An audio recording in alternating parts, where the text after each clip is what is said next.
You are not who you think you are.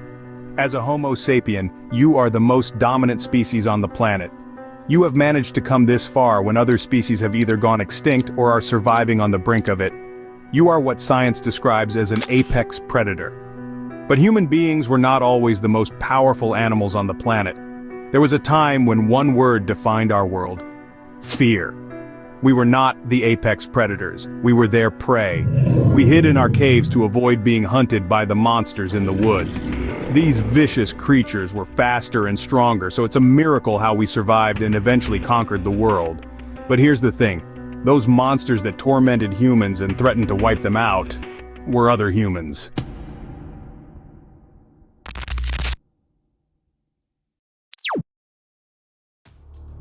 Who do you think you really are? Of course you're human. But we, Homo sapiens, were not the first type of humans. Just over 50,000 years ago, many species of humans shared the planet with us. Luzonenses traveled through Asia to the Philippines. Denisovans settled in Russia. Floresiensis could be found in the deep jungles of Indonesia. You might know this last one from the film Lord of the Rings.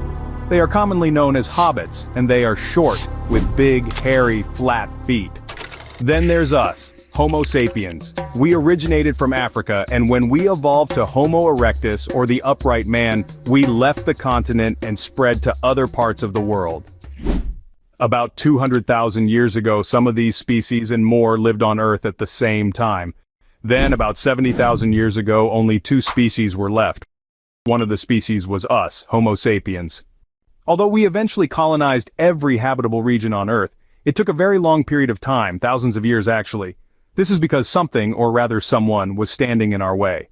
This was the other remaining species of humans. A species that was so strong, fast, and adaptable to extreme environments that it wiped out all other human species, leaving just the two of us. This brutal species was the Neanderthal. Today, Neanderthals are portrayed to have an appearance like normal humans. Maybe a little storky, a little shorter, maybe a wider eyebrow ridge, but mostly like us. You'll see pictures of them looking happy and cheerful with big smiles. But these human species did not look human at all. Remember how I mentioned the movie Lord of the Rings earlier? Well, Neanderthals were not the dumb, bumbling caveman you were taught in school. They were like real-life orcs, only more terrifying. Neanderthals were huge beasts with massive limbs, which gave them their superhuman strength. A healthy male Neanderthal could easily lift an average NFL linebacker over his head and throw him through the goalposts. Their backs were hunched and their bodies covered with black fur.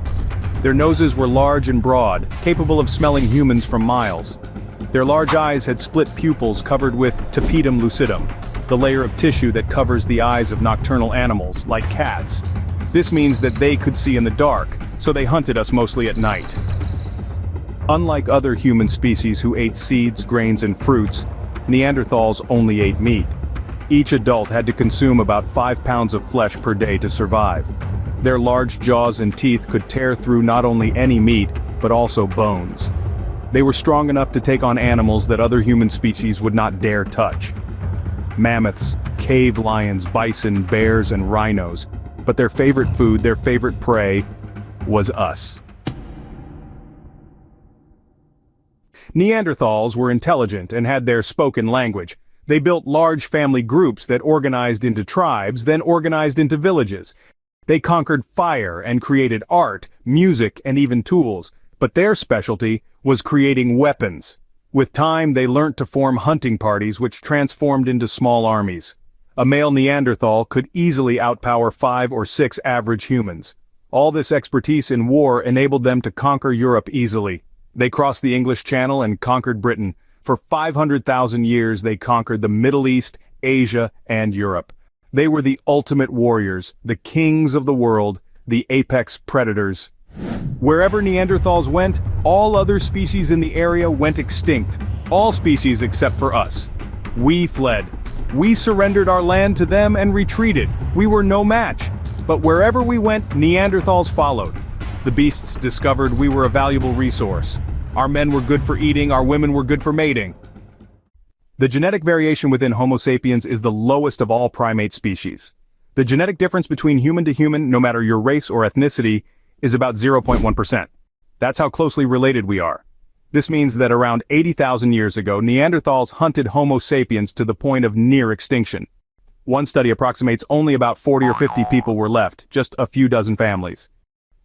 To get a clearer picture, there's a group of chimpanzees in West Africa made up of 50 individuals. They're all from the same family. Surprisingly, they have about twice as much genetic variability as all humans, yet chimps are our closest relatives.